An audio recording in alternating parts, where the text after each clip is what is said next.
कांग्रेस के सिंबल पे, हाथ के निशान पे जितवा के भेजा, वो व्यक्ति दल बदल के भाजपा में चला गया। तो लोगों में ये भी जो बहुत रोष है। और ये इलेक्शन जो है, ये कोई कांग्रेस या इलेक्शन नहीं है। आम लोग उनसे मिलने उनके घर गए, तो वहाँ उनके लिए उनके घर के गेट बंद रहे। लोग अपने आप को जलील महसूस किया उन्होंने वहाँ पे जाके। एक तो आप जनता से वोट मांग रहे हैं और उनसे डर भी रहे, तो किस चीज़ का डर है? जनता के साथ अगर ऐसा व्यवहार करेंगे तो जनता कभी माफ़ नहीं करेंगे। क्या प्रायोरिटीज़ रहने वाले हैं आपकी अब? देखिए, प्रायोरिटीज़ हैं, जैसे सेंट्रल यूनिवर्सिटी का काम है, IT पार्क का काम है। स्वागत है आपका अनंत ज्ञान टीवी में। मेरी ईद वशिष्ठ एक बार फिर आप सभी के बीच में हाजिर हूँ। इस वक्त मैं पहुँची हूँ धर्मशाला के श्यामनगर में। इस वक्त जो हमारे साथ मौजूद हैं वो हैं कांग्रेस के उम्मीदवार, जो दावेदार हैं इस बार MLA के लिए, वो हैं देवेंद्र सिंह जग्गी जी। सर, सबसे पहले तो आपका बहुत स्वागत है हमारे कार्यक्रम में। धन्यवाद मैडम। सर, आपसे सबसे पहले पूछना चाहूँगी कि काफ़ी लंबे वक्त के बाद आपको टिकट फाइनल हुआ है और कहा भी ये गया है कि ये जनता आपको काफ़ी प्यार दे रही है, तो किस तरह से सर कैंपेनिंग रह रही है आपकी, क्योंकि बहुत कम वक्त रह गया है? देखिए, सुबह 7:30 से निकलते हैं जी। सुबह से मीटिंग शुरू हो जाती है और रात को 10-11 बजे तक चलती रहती है। तो काफ़ी अच्छा सहयोग लोगों का मिल रहा है। जी। जोश है लोगों में। कांग्रेस के जो कार्यकर्ता हैं उनमें जोश है, क्योंकि उनको लग रहा है कि पहली बार हमारे बीच में से किसी को प्रत्याशी बनाया है। तो सबको लग रहा है कि वो खुद सारे जग्गी हैं और सभी मिलकर काम कर रहे हैं। जी। तो अभी जब आपका टिकट फाइनल हुआ था उस वक्त को 2 राउंड बीजेपी के चुके थे और एक महापौर, पूर्व महापौर के रूप में आप इस वक्त आए हैं। किस तरह से माहौल देखते हैं सर बाकी लोगों के अलावा इसके कि पहले आप महापौर थे और अब आप MLA के पद पे दावेदार हैं? देखिए, माहौल पूरी धर्मशाला में जितना पॉपुलेशन है जी, उतनी 50% कॉरपोरेशन एरिया की है। जी, और कॉरपोरेशन एरिया में मैं डिप्टी मेयर भी रहा हूँ, मेयर भी रहा हूँ, अभी काउंसलर भी हूँ। जी। तो काम तो हमने किया। और उससे पहले 2012 में जब सुधीर शर्मा जी धर्मशाला में आए, जी। तब भी हम लोग ही उनको लेके पूरे कॉन्स्टिट्यूंसी में घूमे बूथ लेवल पे। उससे पहले 2002 में जब धर्मशाला से चंद्रेश कुमारी जी लड़ी, तब भी हम लोग काम करते थे। कांग्रेस के लिए हमने शुरू से काफ़ी हर फील्ड में, हर बूथ में जाके काम किए हैं और ये हमारा अपना घर है, हमारी पैदाइश धर्मशाला की है। और मैं देख रहा हूँ कि जैसे हम लोग हर गांव-गांव में जनसभाएं कर रहे हैं, छोटी-छोटी मीटिंग कर रहे हैं, नुक्कड़ मीटिंग कर रहे हैं, तो लोगों में अच्छा जोश है और लोगों को लग रहा है कि इस बार हमारे बीच से आदमी आया है।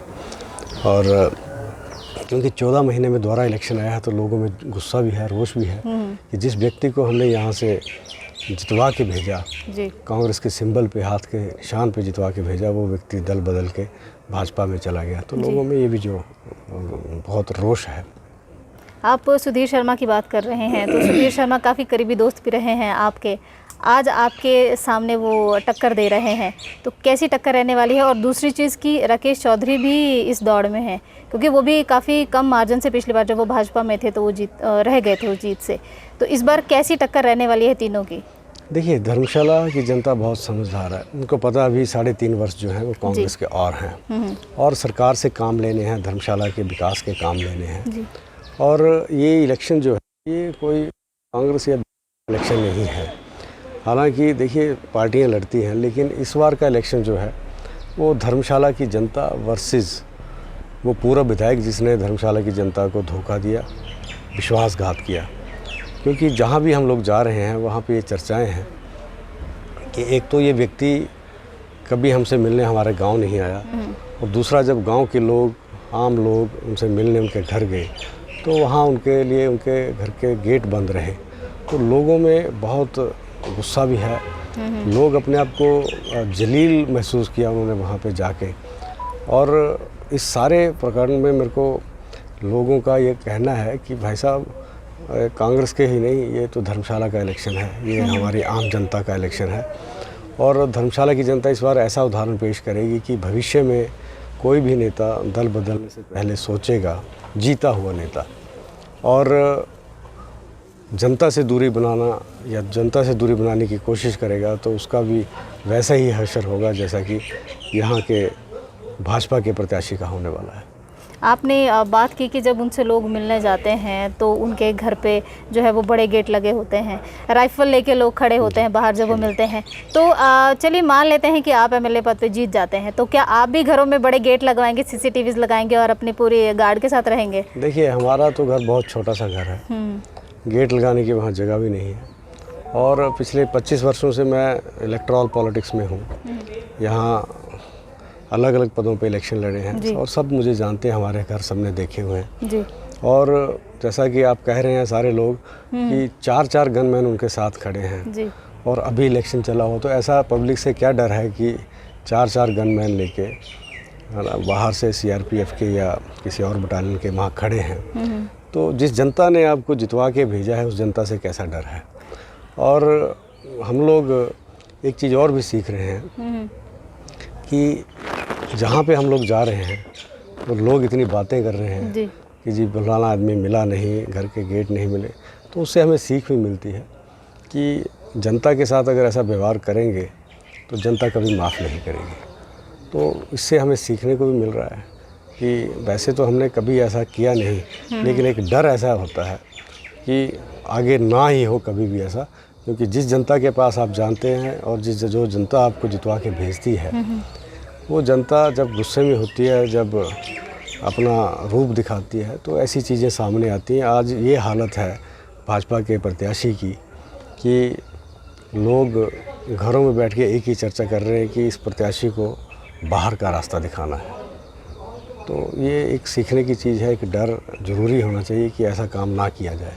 और जनता से एक तो आप जनता से वोट मांग रहे हैं और उनसे डर भी रहे, तो किस चीज़ का डर है? अपने ही लोग हैं, अपने ही परिवार के लोग हैं, पूरा क्षेत्र अपना है। तो उनको क्या, या तो उनको डर है या उनको अपना रौब दिखा रहे कि भाई मैं अपने साथ इतने लोग लेके चलता हूँ, मुझे किसी की ज़रूरत नहीं आप लोगों की। ये तो वही बता सकते हैं, मैं इस पर ज़्यादा नहीं बोल सकता। लेकिन हाँ, इतना ज़रूर है कि आप लोगों के बीच में जा रहे हैं, जनता से वोट मांग रहे हैं, तो थोड़ा सा इन चीज़ों का ख्याल रखना चाहिए कि लोगों को डरा के या लोगों को ख़रीद के वोट नहीं मिलते हैं। तो सर, आपने अपना समय दिया। आखिर में एक सवाल करना चाहूँगी कि सीएम सुक्खू ने आप पर बहुत विश्वास दिलाया है, काफ़ी करीबी भी माने जाते हैं आपके। तो आपको जब टिकट फाइनल कर रहे थे तो आपको जो था वो सुधीर शर्मा के लिए टक्कर में रखा गया, क्योंकि वो चाहते थे कि ऐसा दावेदार है जो करीबी हो और ज़मीनी भी हो। तो अब कैसी टक्कर रहने वाली है सर सुधीर शर्मा और आपके बीच में, और कैसी और कितनी अच्छी आकांक्षाओं के साथ आप उतरने वाले हैं उनके ऊपर? देखिए, जब 12 में सुधीर शर्मा जी धर्मशाला में आए तो यही जनता थी जिन्होंने उनको जितवाया, यही कांग्रेस थी। वो तो धर्मशाला को जानते भी नहीं थे, कहाँ बूथ है कहाँ, तो यही की कांग्रेस ने मिलकर उनको जितवाया, धर्मशाला की जनता ने जितवाया और वो मंत्री बने, उनका नाम, उनका कद बढ़ा। यही जनता है जो उनको उनका आईना दिखाएगी। और धर्मशाला के लोग जो हैं, वो मैंने पहले भी कहा कि माननीय मुख्यमंत्री की जो छवि है, जो उसकी छवि को निखर के आई है, उनके काम करने की जो क्षमता है, ईमानदारी से काम करने की क्षमता है, लोग उनसे बहुत प्रभावित हो रहे हैं। और आप देखना कि हिमाचल में जो बाई इलेक्शन है उसका रिज़ल्ट कांग्रेस की फेवर में होगा। 6 की 6 सीटें कांग्रेस जीतेगी, क्योंकि लोग ये हिमाचल के ये समझते हैं कि ये मुख्यमंत्री जो है जनहित के फैसले ले रहा है। और इन लोगों ने जो दल बदल के भाजपा में गए हैं, इनको सबक वो सिखाएंगे, क्योंकि जब इतने अच्छे ओपीएस की बात कर रहे हैं मुख्यमंत्री, वो बहाल की, महिलाओं को पेंशन देने की बात की, और जिन बच्चों के माता पिता नहीं हैं उनको चिल्ड्रन ऑफ स्टेट का दर्जा दिया गया, किसानों की गारंटी की बात की, आपदा में इतना काम किया। तो हिमाचल के लोग चाहते हैं कि ये मुख्यमंत्री जो है ये जनहित के फैसले ले रहा है और इनको मजबूत करना है ताकि ये और अच्छे काम कर सकें। तो मेरा ये मानना है कि 6 की 6 सीटें बाई इलेक्शन की हिमाचल की कांग्रेस की झोली में जाने वाली हैं। जी, पूरे विधानसभा क्षेत्र में सर क्या प्रायोरिटीज़ रहने वाले हैं आपकी अब? देखिए, प्रायोरिटीज़ हैं, जैसे सेंट्रल यूनिवर्सिटी का काम है, IT पार्क का काम है, यूनिटी मॉल का काम है, धर्मशाला में जो हमारा सीवरेज सिस्टम नहीं है बहुत सारी जगह, वहाँ पे लोगों को पीने की पानी की समस्या है, उस पर काम करना है, ट्रैफिक कंजेशन है, पार्किंग की समस्या है, और टूरिस्ट यहाँ पे इतना आता है, उसके लिए बेहतर सुविधाएं मिले ताकि वो यहाँ अच्छी तरह घूमें और टूरिस्ट यहाँ आए, लोगों को रोज़गार मिले, अल्टरनेट रोड निकालने हैं, बहुत सारे काम हैं।